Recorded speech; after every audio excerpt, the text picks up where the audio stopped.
Bonjour, chers auditeurs, et bienvenue dans votre chaîne Les Contes Enchantés. Aujourd'hui, je vais vous raconter la dernière aventure du jeune garçon Tom Sawyer. Le mardi, comme le jour déjà décliné, le village de Saint-Pétersbourg pleurait toujours ses enfants perdus. Madame Thatcher était très malade et délirait une grande partie du temps. La tante Polly avait sombré dans une mélancolie persistante et ses cheveux gris avaient blanchi soudain. Ce soir-là, le village s'endormit dans la tristesse et la désolation. Vers le milieu de la nuit, les cloches se mirent à sonner à toute volée. Un instant plus tard, les rues s'animaient d'une foule déchaînée, de gens à demi vêtus qui criaient: Sortez, sortez, ils sont retrouvés, ils sont retrouvés. La population se rendit en masse en direction du fleuve, au-devant les enfants qui arrivaient pompeusement dans une voiture découverte, tirée par les citadins à la joie délirante. Ils remontèrent la rue principale au milieu d'une foule en liesse. Le village fut illuminé, personne ne retourna se coucher. Jamais on n'avait connu dans la petite ville de nuit aussi merveilleuse. Une demi-heure durant, les villageois défilèrent chez le juge Thatcher pour serrer les petits rescapés dans leurs bras et féliciter Madame Thatcher. Tom, allongé sur un canapé, entouré d'un auditoire avide de détails, racontait son extraordinaire odyssée avec force commentaire. Il dit comment, après avoir quitté Vicky, il avait suivi 2 galeries aussi loin que le lui permettait sa corde à cerf-volant. Comment il s'était engagé dans une troisième en étirant la corde autant qu'il le pouvait, et comment il se préparait à rebrousser chemin quand il avait aperçu au loin une tache qui ressemblait à la lumière du jour. Comment, lâchant alors la corde, il avait avancé à tâtons, et comment, glissant enfin la tête et les épaules dans un petit orifice, il avait vu couler tout près de là les eaux du Mississippi. Il dit encore comment il était retourné annoncer la bonne nouvelle à Becky, comment celle-ci ne voulait pas croire à de telles sornettes, s'était déclarée très lasse et prête à mourir, comme il lui avait fallu lutter pour réussir à la convaincre. Comment elle avait presque défailli de joie en voyant enfin la tache de lumière bleutée. Comment il s'était glissé à grande peine par le trou et avait ensuite aidé sa compagne à sortir elle-même. Des hommes venant à passer dans une barque et il les avait appelés et leur avait expliqué pourquoi il se trouvait là, Becky et lui, à demi-mort de fatigue et de faim. Comment il les avait pris à bord, ramenés jusqu'à une maison où il leur avait offert à dîner et les avait obligés à se reposer pendant quelques heures avant de les reconduire au village. Il fallait un peu de temps à Tom et Becky pour se remettre des fatigues et des privations endurées dans la grotte 3 jours et 3 nuits durant. Ils restèrent au lit toute la journée du mercredi et celle du jeudi. Tom se leva pourtant un peu le jeudi, sortit en ville le vendredi et le samedi. Il était presque redevenu lui-même. Becky, au contraire, ne quitta sa chambre que le dimanche. Tom, ayant appris que Huck était malade, voulut aller le voir le vendredi, mais on ne le laissa pas entrer dans la chambre. Le samedi non plus, et le dimanche pas davantage. À partir du lundi, il put voir son ami chaque jour, mais à condition de ne pas parler de son aventure et d'éviter tout sujet de conversation pas trop passionnant. La veuve de glace assistait aux visites et ne plaisantait pas sur ce point. À la maison, Tom entendit aussi relater les événements de Cardiff Hill. Il sut même qu'on avait finalement retrouvé dans le fleuve, près de l'embarcadère du bac, le corps de l'homme en guenilles. Celui-ci s'était noyé sans doute en cherchant à fuir. 2 semaines environ après l'aventure de la grotte, Tom s'en allait voir Huck. Celui-ci avait repris assez de force pour entendre les histoires passionnantes que son ami avait à lui raconter. En chemin, Tom s'arrêta chez le juge Thatcher pour dire bonjour à Becky. Le juge et quelques-uns de ses amis qui se trouvaient à lui demandèrent en manière de taquinerie s'il ne voudrait pas retourner dans les grottes. Et Tom répondit qu'il n'y voyait pas d'inconvénient.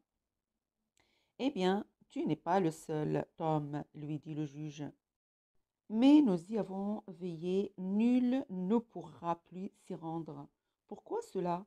Parce que j'ai fait garnir la porte d'une tôle épaisse il y a 2 semaines. Elle est maintenant fermée à double tour et c'est moi qui ai les clés. Tom devint blanc comme un linge. Qu'y a-t-il, mon garçon? Allons, vite, un verre d'eau. Et Tom eut le visage aspergé d'eau fraîche. Oh, ça va mieux, je vois. Mais qu'est-ce que tu avais, Tom? Oh, monsieur le juge, il y a Joe l'Indien dans la grotte. Quelques minutes plus tard, la nouvelle s'était répandue dans le village et une douzaine de barques chargées d'hommes avaient pris le chemin des grottes. Tom Sawyer était monté dans le même bateau que le juge Thatcher. Quand s'ouvrit la porte de la grotte, c'est un sinistre spectacle qui s'offrit aux visiteurs. Joe l'Indien gisait à terre. Dans la mort, il avait encore le visage tout contre la fente de la porte, comme si jusqu'au dernier moment il avait regardé avec convoitise la lumière extérieure. Joe fut enterré près de l'entrée de la grotte. Les gens vinrent en foule depuis les bourgs, les hameaux et les fermes de plus de 10 kilomètres à la ronde. Munis de provisions, ils y amenèrent les enfants, se déclarant fort heureux d'enterrer enfin le gredin. Le lendemain de l'enterrement, Tom a eu avec Huck une importante conversation en grand secret. Huck avait entre-temps appris du Gallois et de la veuve de Glace toute l'aventure de Tom. Mais ce dernier déclara qu'il avait encore quelque chose à lui annoncer. Le magot Huck, il n'a jamais été au numéro 2. Quoi? Tu serais encore une fois sur la piste?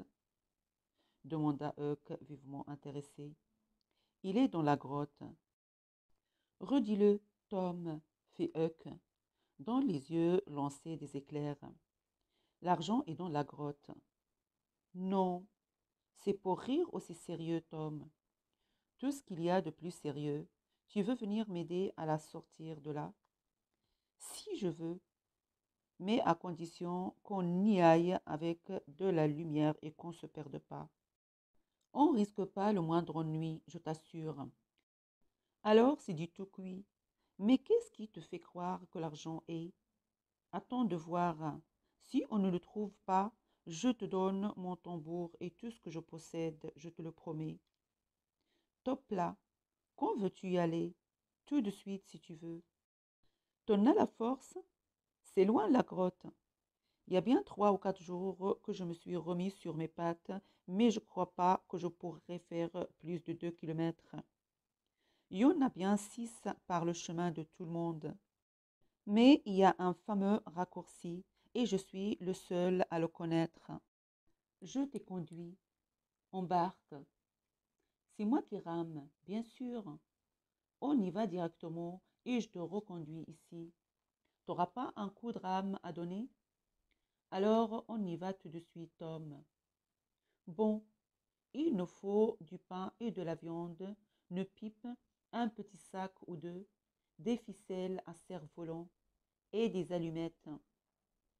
Ça, j'ai bien souvent regretté de ne pas en avoir quand j'étais là-bas. Peu après-midi, les 2 enfants empruntèrent un petit canot à un villageois absent et aussitôt commencèrent à descendre le fleuve. Quand ils furent à plusieurs milles en aval de la grotte, Tom dit: Tu vois cette falaise, Huck, et cette traînée blanche là-haut, où il y a eu un glissement de terrain? C'est un de mes points de repère. On descend maintenant. Quand ils furent à terre, Tom dit encore, tu sais, Huck, d'ici où nous sommes, tu pourrais toucher au bout d'une canne à pêche le trou par lequel je suis sorti. Essaye un peu. Huck examina les lieux attentivement, mais ne trouva rien. Tom s'engagea fièrement dans un buisson dense du sumac et reprit. Tiens, regarde, Huck, il n'y a pas de plus joli petit trou dans toute la région. Garde ça pour toi. Moi, j'ai toujours eu envie de me faire voleur. Mais il me fallait quelque chose comme ça, où c'est bien le diable pour se retrouver. Et maintenant qu'on l'a, on n'en dira rien. On mettra seulement Joe Harper et Ben Roger dans le secret, parce qu'il faut former une bande naturellement. La bande à Tom Sawyer. Ça dit quelque chose, ça, pas vrai, Huck? Ma foi, t'as raison, Tom. Et qui on va voler? N'importe qui.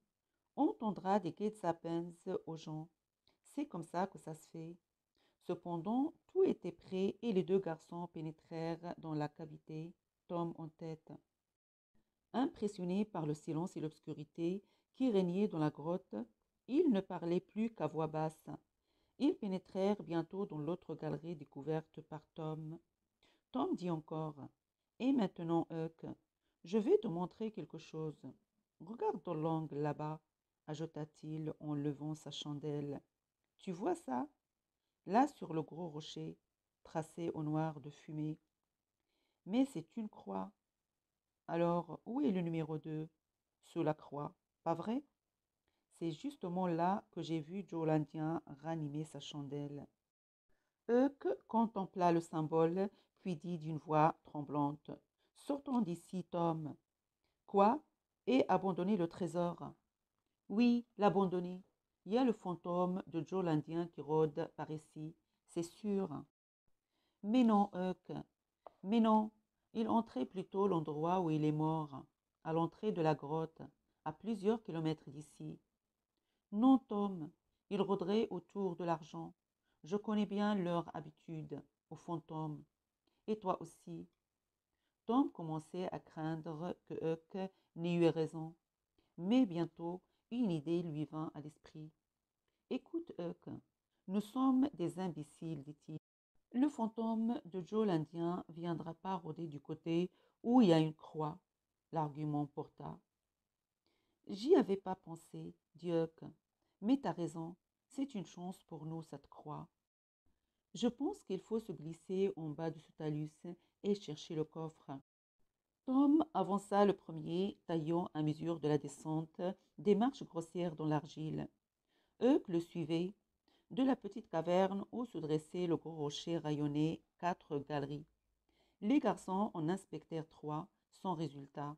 Dans celle qui se trouvait le plus près de la base du rocher, ils découvrirent un petit recoin avec une couverture étalée par terre en guise de grabat, et tout près, quelques couennes de bacon et les os grignotés de 2 ou 3 volailles. Mais il n'y avait là nulle cassette. Tom déclara alors. Elle avait dit sous la croix. Or, ici, nous sommes presque sous la croix. Ça ne peut pourtant pas être sous le rocher lui-même, puisqu'il fait corps avec le sol. Ils fouillèrent alentour une seconde fois, puis s'assirent, découragés. Huck n'avait aucune suggestion à faire. Tom dit enfin, regarde bien, Huck. Il y a des empreintes de pas dans l'argile et des taches de suif sur un côté de ce rocher, mais pas sur l'autre. Qu'est-ce que ça signifie? Moi, je te parie que l'argent est sous le rocher. Je vais creuser dans l'argile. C'est pas une mauvaise idée, approuva Huck. Tom sortit aussitôt son grand couteau de poche. Il n'avait pas creusé de 10 centimètres qu'il heurta du bois. Dis donc, Huck, t'entends ça? Huck se mit à creuser et à gratter lui aussi. Des planches furent bientôt mises à nu et déplacées. Il cachait une fissure naturelle qui donnait assez sous le rocher. Tom s'y engagea, s'éclairant le plus loin possible avec sa chandelle, mais il déclara qu'il ne pouvait voir l'extrémité de la crevasse. On suivit des détours d'abord à droite puis à gauche, suivi de près par son ami. Soudain, après un coude brusque, Tom se retourna en s'écriant: Mon Dieu, regarde un peu Huck. Nul doute n'était possible. C'était bien la cassette au trésor. On l'a enfin, dit Huck, les mains enfouies parmi les pièces ternies. Ma foi, on est riche, Tom. J'avais toujours pensé qu'on y arriverait. C'est trop beau, peut-être vrai, et pourtant on l'a bien dit donc. Traînons pas trop ici, sortons en plus tôt. Laisse-moi voir si je peux soulever la caisse. Le coffre pesait bien 50 livres. Tom réussit à grand-peine à le soulever, mais il était incapable de le déplacer. C'est bien ce que je pensais, dit-il. À voir comme il le portait dans la maison hantée, je me doutais que c'était très lourd. J'ai eu une bonne idée d'apporter ce petit sac. L'argent fut bientôt glissé dans les sacs et les deux enfants le transportèrent jusqu'au rocher marqué de la croix. Maintenant, faut aller chercher les fésus et tout le reste, dit Huck. Non, Huck, laisse-les où ils sont. Ça nous servira quand même qu'on fera les voleurs. Allons, viens, Huck. Il y a longtemps qu'on est ici et il doit être trop tard. D'ailleurs, j'ai faim. On va pouvoir manger et fumer dans la barque. Bientôt, ils débouchèrent dans le buisson du sumac, jetant autour d'eux un regard méfiant. Ils virent que la côte était libre. Peu après, ils étaient montés dans la barque, savourant leur déjeuner et fumant leur pipe. Dès que le soleil baissa vers l'horizon, ils se mirent en route. Ils débarquèrent juste après la tombée de la nuit. Et maintenant, dit Tom, il faut cacher l'argent dans le bûcher de la veuve. Dès demain matin, j'y monterai, on comptera et on fera le partage. Puis on cherchera une cachette sûre au milieu des bois. Pour l'instant, reste ici et veille là-dessus, en attendant que j'aille dénicher la charrette de Binny Taylor. J'en ai pour une minute. Il disparut et revint peu après avec la charrette. Il jeta dessus les deux petits sacs, les recouvrit de vieilles guenilles et s'en alla, traînant derrière lui son chargement. Les deux enfants se reposèrent un instant devant chez le Gallois. Comme ils se remettaient en route, celui-ci sortit et demanda: Qui va là? Huck et Tom Sawyer. Parfait. Venez avec moi, mes gars. Vous faites attendre tout le monde. Allons, un peu vite. Les deux amis ne comprenaient pas pourquoi il leur fallait tant se hâter. Ils demandèrent une explication au Gallois. Peu importe, vous le saurez en arrivant chez la veuve de glace. Huck, depuis longtemps habitué à se voir accusé à tort, dit un peu inquiet. Mais on n'a rien fait de mal, monsieur Jones. Ma foi, je sais pas trop, mon garçon, répondit le Gallois en riant. La veuve et toi, vous étiez pas bons amis. Si, en tout cas, elle a été généreuse avec moi. Alors, de quoi veux-tu avoir peur? Huck, avec son esprit lent, cherchait encore la réponse quand il se sentit poussé, en même temps que Tom, dans le salon de la veuve de glace. Monsieur Jones laissa la charrette près de la porte et les suivit.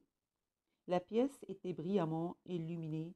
Toutes les personnalités du bourg s'y trouvaient réunies.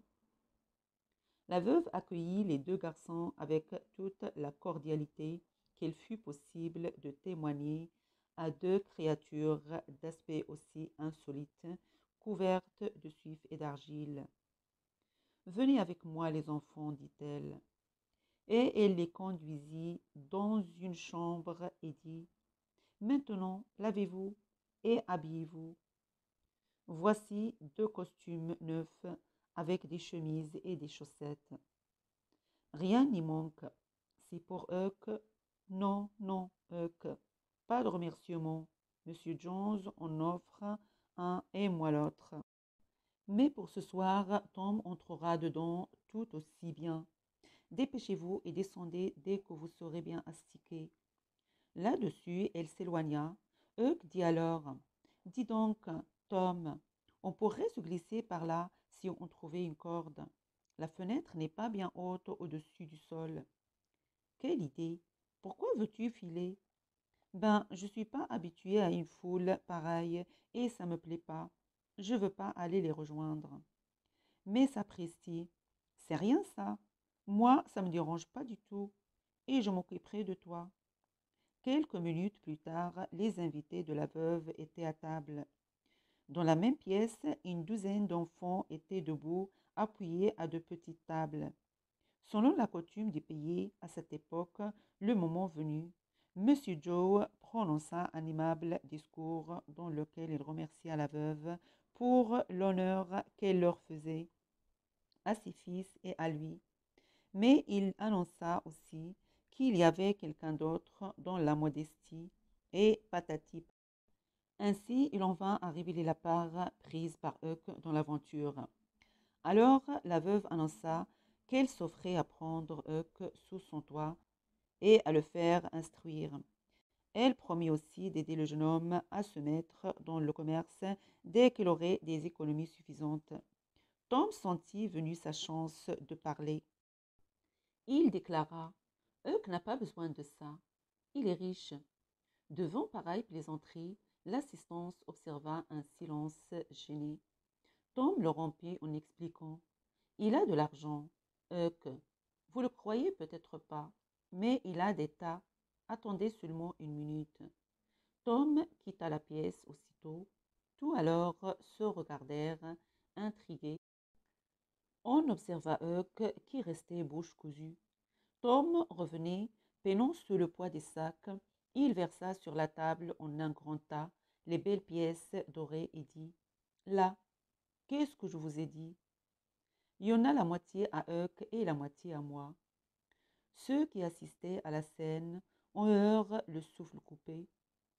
Tom raconta toute l'histoire et on la trouva si passionnante qu'on se laissa prendre au charme du récit et nul ne l'interrompit.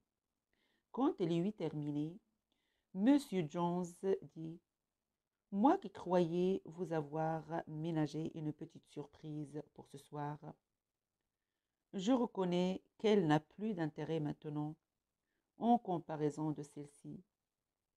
On compta l'argent. Il y avait un peu plus de 12 000 $. Jamais aucun de deux qui était présent n'avait vu une pareille somme en espèces, bien que certains fussent très riches. La bonne fortune inattendue de Tom et Huck fit certes grand bruit dans la modeste localité de Saint-Pétersbourg. Partout où Tom et Huck paraissaient, on les félicitait, on les complimentait, on les choyait. Si jusqu'alors on n'avait guère de prêter attention aux propos des deux enfants, désormais on enregistrait et on se répétait leurs moindres paroles. Le journal local publia sur eux des notices biographiques. La veuve de Glace plaça l'argent de Huck à 6%. Le juge Thatcher, à la demande de la tante Polly, en fit autant avec la part de Tom. Chacun des deux enfants jouissait désormais d'un revenu prodigieux, 1 $ par jour, tous les jours de l'année.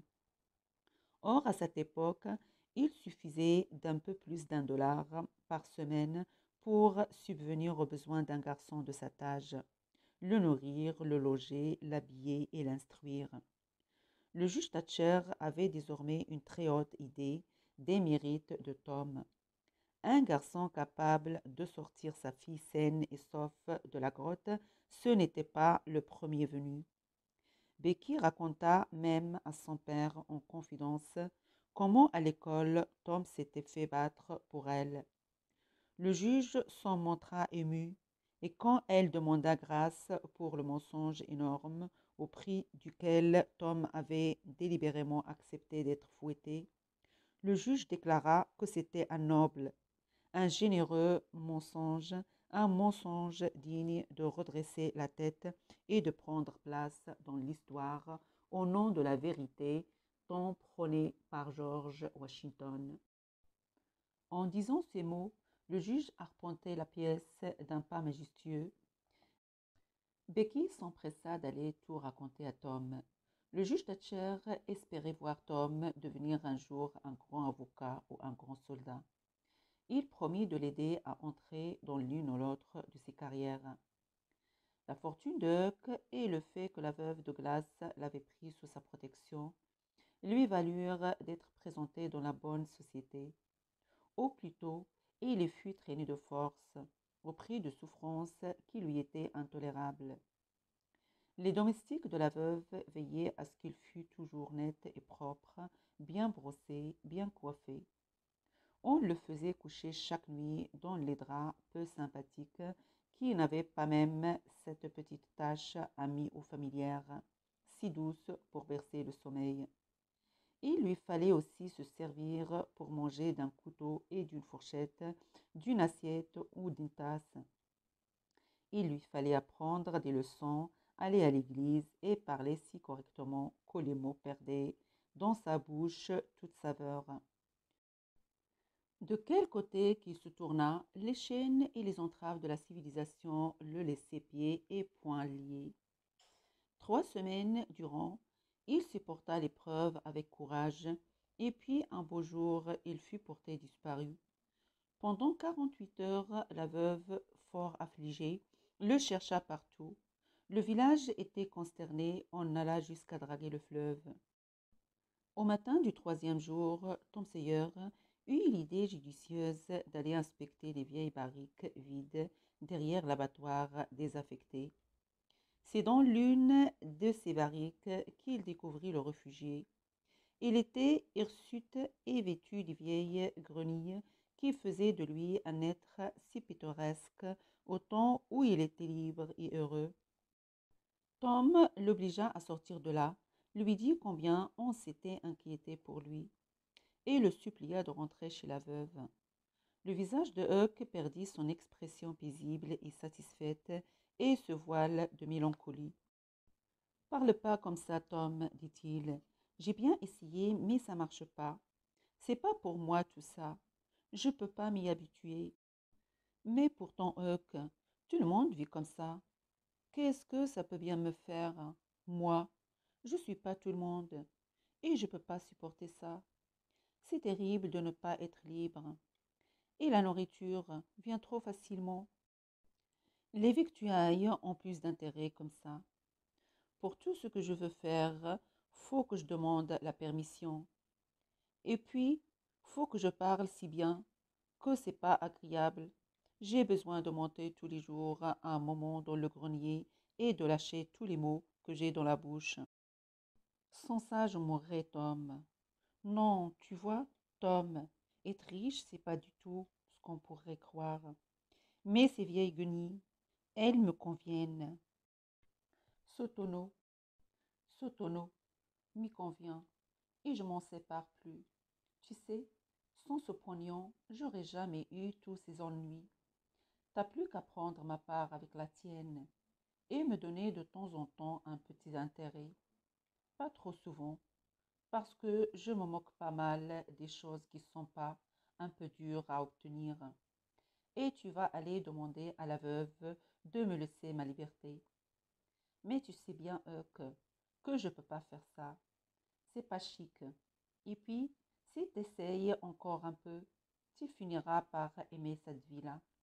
L'aimer comme j'aimerais un poêle bien chaud si je devais rester assis dessus assez longtemps. Non, Tom, je veux pas être riche. Quand je pense qu'on avait des fusils et une grotte et qu'on avait tout arrangé pour être des voleurs et que ces sacrées histoires sont venues tout démolir. Tom, saisissant l'occasion, dit: Mais tu sais, Huck, même si je suis riche, ça m'empêchera pas de me faire voleur. Pas possible. Quelle veine. C'est vrai, Tom, ce que tu dis là? Aussi vrai que je suis assis à côté de toi. Mais on ne peut pas t'admettre dans la bande C'était pas respectable, tu sais. Pas m'admettre, reprit Huck, assombri soudain. Mais tu m'avais bien admis comme pirate. Oui, mais c'est pas la même chose. Un voleur, c'est plus haut placé qu'un pirate en général. Dans bien des pays, ça fait partie de la haute noblesse. C'est des ducs et des gens comme ça. Tom, reprit Huck, t'as toujours été un ami pour moi, pas vrai? Tu vas pas me laisser tomber maintenant. Tu feras pas ça, Tom? Je voudrais bien. Mais qu'est-ce que les gens diraient? On dirait, ben, la bande à Tom Sawyer, il y a des types qui valent pas cher là-dedans. Et t'aimerais pas savoir que c'est de toi qu'on parle, Huck. Et moi, ça me plairait pas non plus. Huck avait engagé une lutte intérieure. Il garda le silence un moment, puis dit enfin: je vais retourner chez la veuve pour un mois et m'y mettre sérieusement, pour voir si je peux m'habituer à tout ça. Et comme ça, tu m'admettras dans la bande, Tom? C'est bien, Huck. Te plat, te tracasse pas. Je vais demander à la veuve de te lâcher un peu la bride. Tu feras ça, Tom? Ça, c'est chic. Si elle veut lâcher un peu, pour les choses les plus dures, j'irai fumer en cachette et jurer en cachette, et faudra que ça sorte. Quand tu vas commencer à faire ta bande? Tout de suite. Je vais d'abord regrouper les gars, et dès ce soir, on fera peut-être l'initiation. L'initiation? Qu'est-ce que c'est? Ça consiste à jurer de se soutenir tous ensemble, de jamais dévoiler les secrets de la bande, même si on te hache comme chair à pâté, et de tuer, avec toute sa famille, celui qui touche à un membre de la bande. Ça, c'est fichtrement bien, Tom, je te le dis. Sûr que c'est bien. Et ces promesses, faut les faire à minuit, dans le coin le plus retiré et le plus sinistre qu'on peut trouver. Le mieux, c'est une maison hantée. À minuit, en tout cas, c'est le bon moment, Tom. Oui, bien sûr. Il faut jurer sur un cercueil et signer avec du sang. Mais alors, c'est 1000 fois plus brutal que le métier de pirate. Eh bien, tu sais, Tom, je vais me cramponner à la veuve jusqu'à midi séché. Et si j'arrive à faire un fameux voleur et que tout le monde en parle, je pense qu'elle sera fière de m'avoir tiré de pétrin. Ainsi, chers auditeurs, se termine cette chronique. Comme c'est avant tout l'histoire d'un enfant, il faut qu'elle s'arrête là, sinon elle deviendrait l'histoire d'un homme. Chers auditeurs, j'espère que vous avez apprécié l'ensemble des aventures de notre héros Tom Sawyer. Je vous retrouverai prochainement avec une toute nouvelle histoire. Alors, bonne nuit et que vos rêves soient remplis de bonheur et de merveilles.